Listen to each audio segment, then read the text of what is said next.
রামিসার এই হত্যাকারীর সর্বোচ্চ শাস্তি ইনশাআল্লাহ আগামী 1 মাসের মধ্যে নিশ্চিত করবে এবং সেই সর্বোচ্চ শাস্তি হচ্ছে মৃত্যুদণ্ড।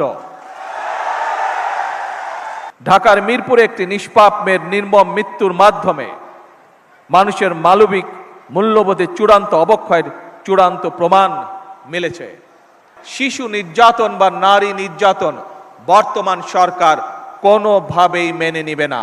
সকল সম্মানিত উপস্থিতিবৃন্দ, দীর্ঘদিনের ফ্যাসিবাদী শাসন শুধুমাত্র দেশের মানুষের অধিকার আর দেশের অর্থ সম্পত্তি লুট করেনি, বিচার বিভাগ সহ দেশের সমস্ত প্রতিষ্ঠানগুলোকে ধ্বংস করে দিয়েছে।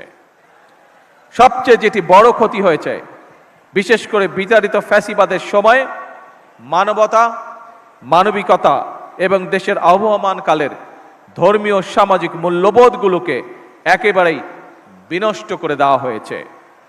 ঢাকার মিরপুরে একটি নিষ্পাপ মেয়ের নির্মম মৃত্যুর মাধ্যমে মানুষের মানবিক মূল্যবোধের চূড়ান্ত অবক্ষয়ের চূড়ান্ত প্রমাণ মিলেছে। প্রিয় উপস্থিতিবৃন্দ, প্রিয় ভাই বোনেরা, এ বিষয়ে একটি কথা আজকের এই অনুষ্ঠানে আমি পরিষ্কারভাবে আপনাদের সামনে তুলে ধরতে চাই। এই ধরনের শিশু নির্যাতন বা নারী নির্যাতন বর্তমান সরকার কোনোভাবেই মেনে নেবে না।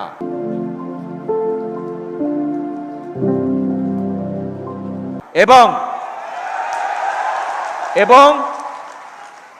বর্তমান সরকার রামিসার এই হত্যাকারীর সর্বোচ্চ শাস্তি ইনশাআল্লাহ আগামী 1 মাসের মধ্যে নিশ্চিত করবে এবং সেই সর্বোচ্চ শাস্তি হচ্ছে মৃত্যুদণ্ড,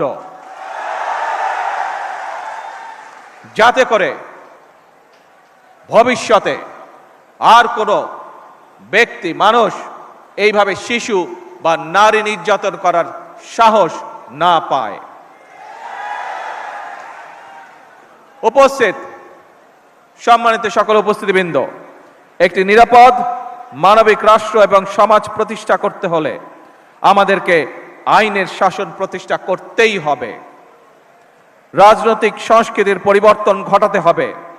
একই সঙ্গে আমাদের জাতীয় জীবনে পুনরায় বাংলাদেশের আবহমানকালের ধর্মীয়, সামাজিক, সাংস্কৃতিক মূল্যবোধের পুনর্জীবন ঘটাতে হবে।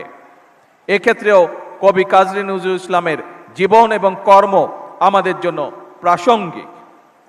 সম্মানিত সুধীবৃন্দ, কবি নজরুলের জীবন এবং কর্ম